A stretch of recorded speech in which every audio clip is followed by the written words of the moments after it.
Bonjour et bienvenue dans votre 45e consultation des plaies et cicatrisations partagées. Cette semaine, nous allons traiter deux cas cliniques. Le premier cas clinique, consultation pour un ulcère de jambe non traumatique chez une patiente à forte comorbidité qui va nous permettre de mettre en pratique l'algorithme du diagnostic d'un ulcère de jambe que nous avons déjà développé dans une CPECP précédente. Le deuxième cas clinique, une patiente qui vient pour un trouble trophique chronicisé chez une patiente diabétique avec un pied neuropathique. Je vous souhaite un bon visionnage de votre 45e CPECP.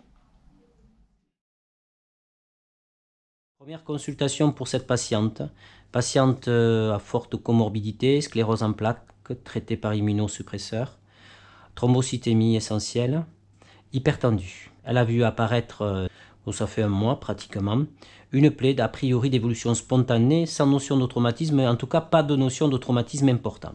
Actuellement, le protocole de soins, donc on découvre ensemble un hydrocellulaire siliconé, sous lequel il y a un pansement irigo-absorbant. Il s'agit d'une plaie fibrineuse à 100%. On voit aussi que l'irigo-absorbant est responsable d'une hyperpression au niveau de la plaie, puisqu'il y a donc une impaction du pansement ici. J'imagine que cette plaie, à peine on vous la touche, ça vous fait mal. Donc la fibrinectomie mécanique est impossible. Il va falloir se lancer dans une fibrinectomie autolytique. Maintenant, le diagnostic étiologique de cette plaie qui évolue depuis un mois, cela nous ramène à la CPECP sur l'algorithme du diagnostic étiologique d'un ulcère de jambe. Nous avons éliminé une cause vasculaire, les poux périphériques sont perçus et il n'y a pas de stigmate clinique d'insuffisance veineuse.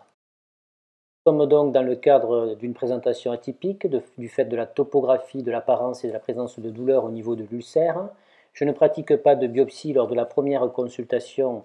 J'attends de voir quel est le bénéfice d'un protocole de soins adapté avant de pratiquer une biopsie. Et le prélèvement à visée bactériologique n'est pas possible car la plaie n'est pas exsudative. Ça peut être le début d'une angiodermite nécrosante débutante.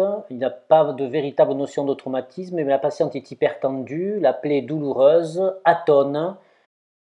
Ça peut être une vascularite, la patiente a déjà une maladie auto-immune.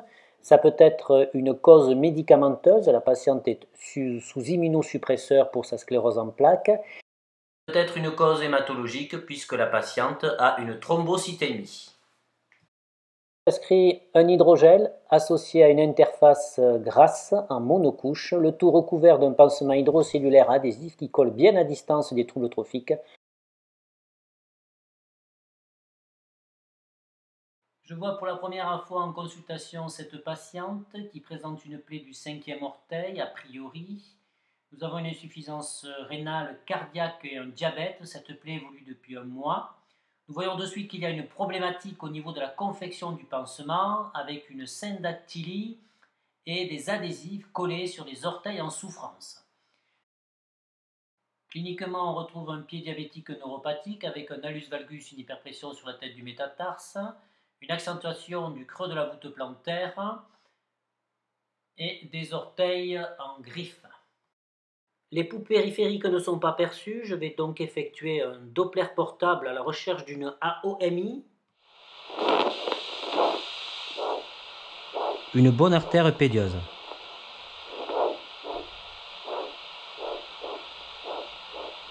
Et on voit que le patient a des troubles du rythme, du moins on l'entend.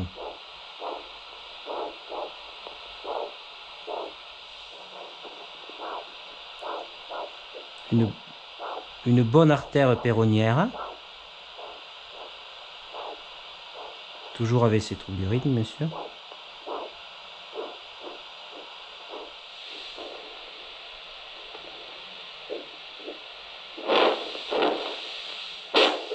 Et donc pas de tibial postérieur, donc une artériopathie sous-jacente avec un bon flux de 2 axes sur 3.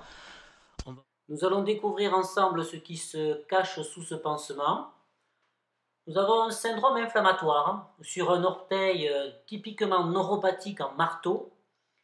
Il faut toujours regarder les chaussures avec lesquelles les patients viennent.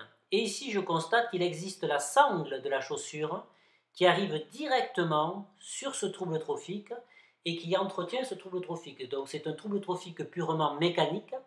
En changeant la chaussure, nous allons éviter une aggravation locale et avoir une cicatrisation.